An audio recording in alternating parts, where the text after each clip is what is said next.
Before you listen to this, ask yourself one uncomfortable question and don't answer it too quickly.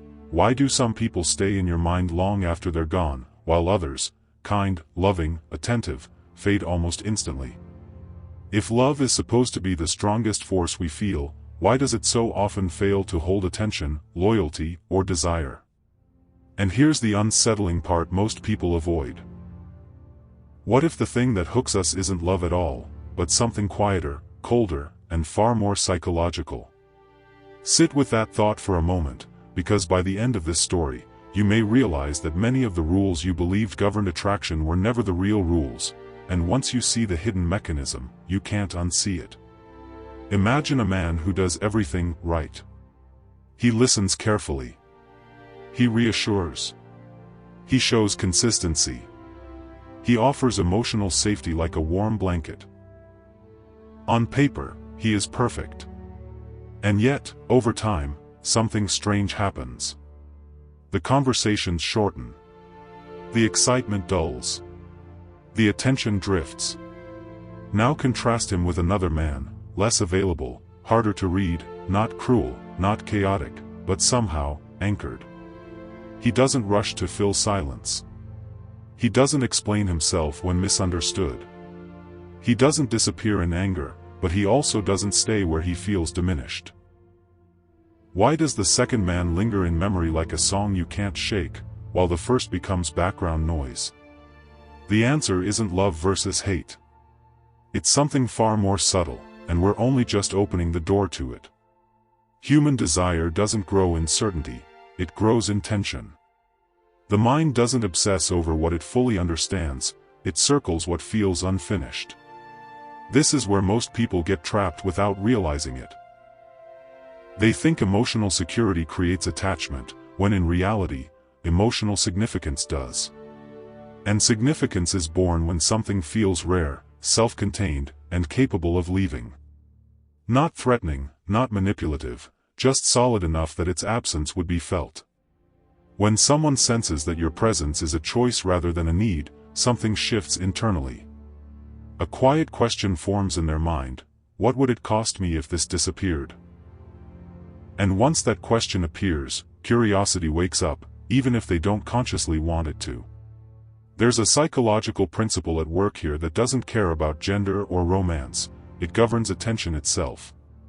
The brain allocates emotional energy based on contrast. If something is always available, always forgiving, always explaining itself, the nervous system stops marking it as important. It feels safe, yes, but safety alone doesn't command focus. Think about the moments in your own life that shaped you most. They weren't the predictable ones. They were the moments that disrupted your emotional rhythm just enough to make you stop and reflect. Attraction operates the same way. And the moment someone realizes that you will not abandon your inner center just to be liked, a new kind of gravity begins to form around you. This is where many people misunderstand the idea of pulling away. They imagine it means playing games, withholding affection, or acting cold. That's not what we're talking about. Real psychological pull doesn't come from absence used as a weapon, it comes from absence used as a boundary. There's a profound difference. One is reactive and emotional. The other is calm and deliberate. When someone crosses a line and you don't argue, don't lecture, don't dramatize, but simply change your availability, you're not punishing them. You're allowing reality to speak for you. And reality, when it arrives without explanation, is far more unsettling than any argument. The mind hates unanswered shifts. It searches for meaning. That search is the hook. Here's where fear quietly enters the picture, not fear of harm, but fear of loss. The kind of fear that makes people reevaluate how they show up. Love says, I'll stay no matter what. Fear of loss says, I might not. And paradoxically, it's the second message that keeps attention alive. Not because it hurts, but because it introduces consequence. Without consequence, affection becomes weightless. With consequence, it becomes charged. The mistake most people make is thinking consequence must be loud. In reality, the strongest consequences are silent. A shift in tone. A pause where there used to be immediacy. A calm withdrawal that doesn't ask to be noticed, but inevitably is. Now let's talk about image, because this is where self-deception thrives. People like to believe they're valued for who they are inside, and ideally, that should be true. But the nervous system doesn't experience your intentions, it experiences your presence. It reads posture, timing, restraint, and emotional containment. You can have integrity, kindness, and depth. But if you move through the world apologetically, anxiously, or desperately seeking understanding, those qualities never fully register. The mind doesn't respond to truth, it responds to coherence. When your behavior aligns with quiet self-respect, people feel it before they can explain it. And what they feel, they remember. There's a reason mystery has always been magnetic. Not the artificial kind, not secrecy for its own sake, but the natural mystery of someone who doesn't reveal everything all at once. When you over-explain your motives, justify your reactions, or narrate your inner world too freely, you remove the space where curiosity lives. Curiosity requires gaps. It requires the sense that there's more beneath the surface that must be discovered, not handed over. When you allow silence to exist without rushing to fill it, you invite the other person's imagination to step in.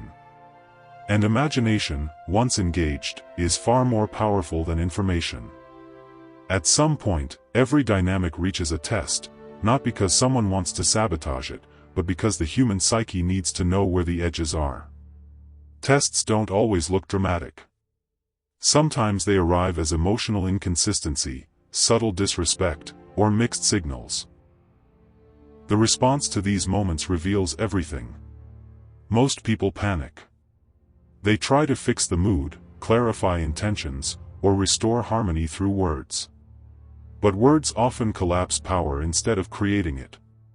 When you remain composed, observant, and slow to react, something unexpected happens, the test turns inward.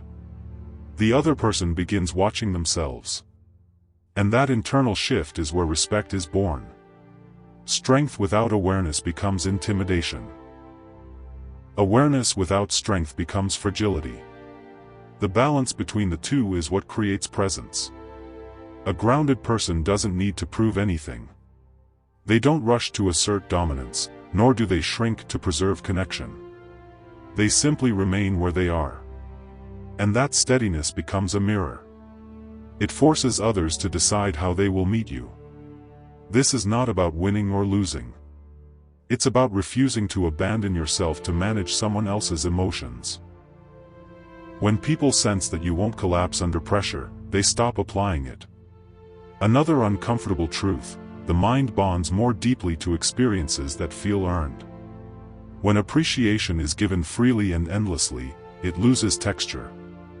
When it appears selectively, responding to effort, alignment, and respect, it gains meaning. This isn't manipulation, it's reinforcement. Every nervous system learns through contrast. Sudden withdrawal following a clear boundary violation creates a sharp emotional marker. Gradual warmth following alignment creates anticipation. The rhythm matters. Too much warmth too fast overwhelms. Too much distance too often disconnects. The power lies in restraint and timing, not extremes. Observation is a lost art in modern relationships. Most people are too busy being seen to truly see. But when you stop chasing validation and start watching behavior, patterns reveal themselves. How someone acts when they feel respected versus when they feel in control. How their tone shifts in different contexts. How consistent their words are with their actions. When you notice these things without commentary, without accusation, you gain something rare: clarity. And clarity changes how you speak. When you finally do say something, it lands differently, not as an opinion, but as recognition. Recognition can feel exhilarating or exposing. Either way, it's unforgettable. Absence, when used correctly, is not abandonment, it's contrast. If your presence had depth, your absence will have weight. The mind struggles with unfinished emotional sequences. When someone disappears calmly, without drama or explanation, the story doesn't end. It loops.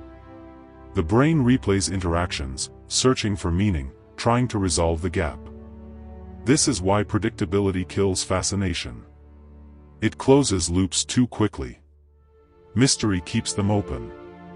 And open loops demand attention. But here's the warning most people skip: none of this works if it's done from resentment or insecurity. Absence fueled by anger feels hollow. Silence used as punishment feels childish. The psychological gravity we're talking about only emerges when someone is genuinely willing to walk away, not to provoke a reaction, but because they value their inner alignment more than external approval. That authenticity is what the nervous system responds to. Anything else is noise. The deepest impact you can have on someone isn't making them feel chosen, it's making them feel changed. Not through intensity, but through contrast. By showing them a version of interaction that doesn't beg, chase, or cling. By embodying a standard they didn't realize they were responding to. When that happens, you become more than a person in their life, you become a reference point. And reference points don't fade easily.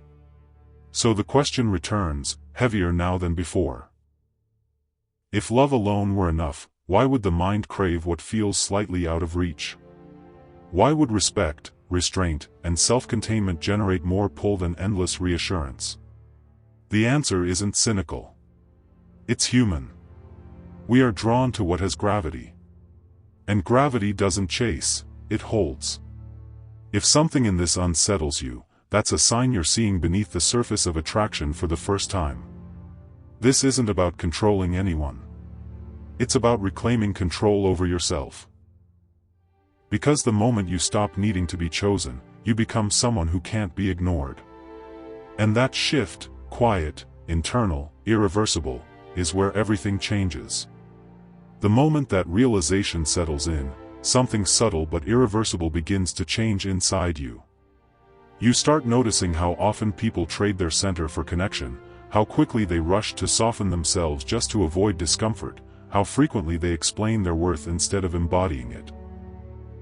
And a quiet question forms, one that refuses to go away: what if the reason attraction fades isn't because people stop caring, but because they stop respecting the force within themselves? That question lingers because it threatens an old belief, that love should be unconditional in expression, even when it becomes conditional in impact. And once you notice this contradiction, you start seeing it everywhere. Think about the moments when someone leaned in closer to you. Not physically, but emotionally. It rarely happened when you were trying hardest. It happened when you were absorbed in your own life, grounded in your own rhythm, unavailable to emotional bargaining. That wasn't coincidence. The human nervous system is calibrated to notice self-contained energy. When someone's emotional state doesn't hinge on external validation, it creates a quiet authority. Not dominance, not arrogance, but an internal stillness that feels rare in a world of constant reaching. And rarity, whether we admit it or not, is intoxicating. There's a hidden fear most people carry into relationships, though they rarely name it. The fear isn't abandonment, it's invisibility. The fear that if they stop performing, stop pleasing, stop explaining, they'll disappear from the other person's emotional radar. So they overcompensate. They fill silence with reassurance. They smooth every tension before it has time to reveal anything meaningful. And in doing so, they erase the very friction that makes connection feel alive. Friction isn't conflict, it's contrast. Without it, there's nothing for desire to push against, nothing for curiosity to grip. This is why calm presence can feel more powerful than passion. Passion burns hot but fast. Presence burns slow and deep. A person who can sit comfortably in silence without rushing to rescue the moment communicates something primal: I am not afraid of being alone with myself. That message lands on a level beneath logic. It signals emotional self-sufficiency, which the mind instinctively associates with strength. And strength, when paired with restraint, triggers a response far older than social conditioning. It awakens attention not because it demands it, but because it doesn't. At some point, people begin to test that presence, not maliciously, but instinctively. They pull away slightly. They change the temperature of the interaction. They introduce uncertainty, consciously or not, to see if you'll scramble to restore equilibrium. This is where many dynamics quietly collapse. The moment you abandon your internal balance to manage someone else's emotions, you reveal where your power actually lives. But when you remain steady, observing, not chasing, not accusing, the test reverses direction. Suddenly, they're the ones adjusting. And that reversal doesn't feel dramatic. It feels disorienting. Disorientation keeps the mind engaged. There's a misconception that emotional influence requires constant engagement. In reality, influence grows in the spaces between interactions. When someone leaves a conversation with unanswered questions, not about what you said, but about what you meant, their mind keeps working long after you're gone. This is why the most impactful moments are often brief. A single sentence, spoken calmly, without emotional charge, can echo louder than an hour-long discussion. Especially when it names something real. Truth, delivered without need, has weight. It doesn't ask to be believed. It simply exists. But truth alone isn't enough. Timing is everything. Speak too early, and it sounds like judgment. Speak too late, and it loses relevance. When you wait, when you watch patterns instead of reacting to moments, you speak from clarity, not emotion. And clarity carries authority. The other person may not agree with you immediately. They may even resist it outwardly. But internally, something shifts. The mind doesn't forget being seen accurately. It may argue, deny, rationalize, but it remembers. And memory shapes future behavior far more than persuasion ever could. Absence, when it arrives at the right moment, amplifies this effect. Not disappearing to provoke anxiety, but stepping back when alignment fades. This creates a psychological contrast that words cannot replicate. Presence had meaning because it wasn't endless. Absence has meaning because it wasn't hostile. The space left behind becomes a canvas, and the mind fills it with interpretation. People replay moments, reevaluate interactions, reconsider assumptions. They don't miss your attention, they miss the version of themselves that existed in your presence. And that distinction matters more than most realize. This is where many confuse attachment with impact. Attachment clings. Impact transforms. You don't need to stay to leave a mark. You need to arrive fully, stand firmly, and leave cleanly. No emotional debris. No unfinished arguments. Just a clear shift. That kind of exit doesn't close a chapter, it opens one. And once someone associates you with change, with introspection, with a break in their emotional pattern, you become woven into their internal narrative. Narratives are hard to rewrite. They shape identity. But let's pause here, because there's a line that must not be crossed. This isn't about manufacturing emotional dependence. It's about refusing emotional dependency yourself. The difference is crucial. One is rooted in insecurity, the other in self-respect. When your actions come from a place of alignment rather than strategy, they don't feel manipulative. They feel grounded. People may not understand why they're drawn to you, but they won't feel harmed by it. They'll feel challenged. And challenge, when paired with respect, accelerates growth. The irony is that the more complete you are on your own, the less you need to influence anyone. Your presence does the work for you. You stop trying to be remembered, and that's when you become unforgettable. Not because you played a role, but because you refuse to abandon your center. The mind recognizes coherence. It trusts it. It leans toward it. And once trust and curiosity coexist, attachment follows naturally. So if you're still asking what truly hooks people, the answer isn't love, and it isn't fear in the crude sense. It's gravity. The kind that forms when someone stands so firmly in themselves that others begin to orbit without being pulled. Gravity doesn't announce itself. It doesn't persuade. It simply exists. And existence, when grounded and contained, is more compelling than any performance. If this perspective unsettles you, it's because it asks something difficult: to stop negotiating your worth in real time. To stop explaining yourself into acceptance. To allow silence to speak when words would weaken your position. This isn't about becoming distant. It's about becoming dense, emotionally, psychologically, internally. Dense enough that your presence alters the space around you. And once you understand that, truly understand it, attraction stops feeling like a game you're trying to win.